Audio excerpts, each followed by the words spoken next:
So இப்போ நம்ம Microsoft Azure மூலயமா ஆக்டிவ் டைரக்டரியில் ஒரு அக்கௌண்ட் ஏடி அக்கௌண்ட் எப்படி க்ரியேட் பண்ணுறது அப்படின்னு தான் இப்போ பார்க்க போகிறோம். ஸோ இதை வச்சு நீங்கள் பவர் பிளாட்ஃபார்மில் நீங்கள் யூஸராக லாகின் பண்ணி ஒர்க் அவுட் பண்ணலாம். ஸோ டெவலப்பர் என்விரான்மெண்ட்டு கிடைக்கும் உங்களுக்கு. ஸோ நார்மல் இண்டிவிஜுவல் என்விரான்மெண்ட்டுக்கு பதிலாக டெவலப்பர் என்விரான்மெண்ட்டே கிடைக்கும்.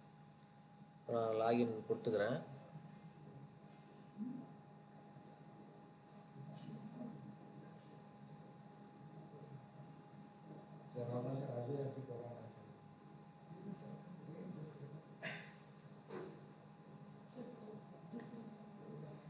ஸோ இப்போ நான் என்னுடைய அஷூர் போர்ட்டல் அஷூர் அட்மின் போர்ட்டலுக்கு வந்துட்டேன். ஸோ நான் என்ன பண்ணுறேன், active directory, so Microsoft Entra ID,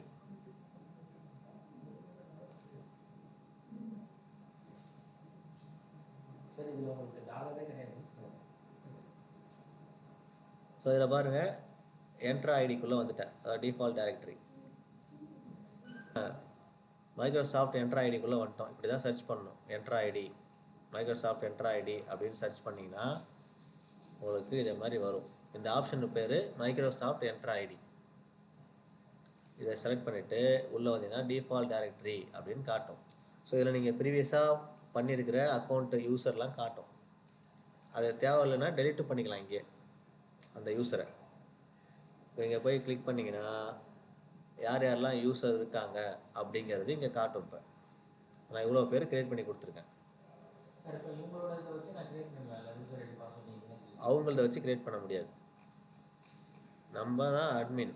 so admin இந்த மாதிரி அக்கௌண்ட் இருந்தால் மட்டும்தான் க்ரியேட் பண்ண முடியும். இவங்களாம் வந்து யூஸருக்கும் அட்மினுக்கும் வித்தியாசம் இருக்கு இல்லையா? ஸோ யூஸர் யூஸ் பண்ணிக்கலாமே தவிர மேனேஜ் பண்ண முடியாது. ஸோ நான் இப்போ மறுபடியும் இங்கே வந்துடுறேன். இப்போ நான் அந்த என்ட்ரா ஐடி ஏடி க்ரியேட் பண்ண போகிறேன். ஆக்டிவ் டைரக்டரியில் க்ரியேட் பண்ண போகிறேன். ஸோ ஆடு போய்க்கிறேன். ஸோ இங்கே யூஸரில் க்ரியேட் நியூ யூஸர். ஸோ இங்கே யூஸர் பிரின்சிபல் நேம், இப்போ யார் அந்த யூஸரோட நேம். இப்போ நான் என்ன பண்ணுறேன், மீனாட்சி மேமுக்கு ஒரு அக்கௌண்ட் க்ரியேட் பண்ணி கொடுக்குறேன். ஸோ அதனால் அவங்க பேரில் கொடுத்துட்றேன். ஆல்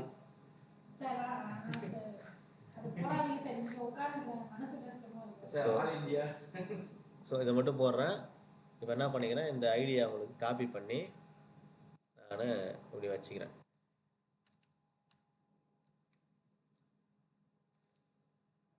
ஸோ இதில் என்ன பண்ணுறேன் எடுத்தேன்னா நிக் நேம் அதுவே எடுத்துக்கிச்சு.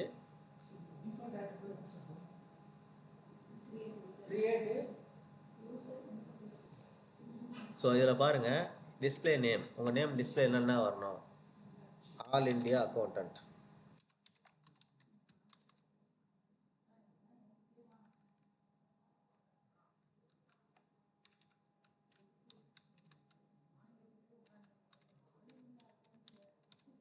ஸோ ஆல் இண்டியா அக்கௌண்டன்ட் அப்படிங்கிற நேமில் உங்களுக்கு ஒரு அக்கௌண்ட் க்ரியேட் பண்ணுறோம். ஸோ பாஸ்வேர்டு பார்த்தீங்கன்னா எனக்கு இங்கே பாஸ்வேர்டு ஆல்ரெடி இருக்குது. நான் அதை அப்படியே காப்பி பண்ணி இங்கே பேஸ்ட் பண்ணிக்கிறேன். ஓகேவா?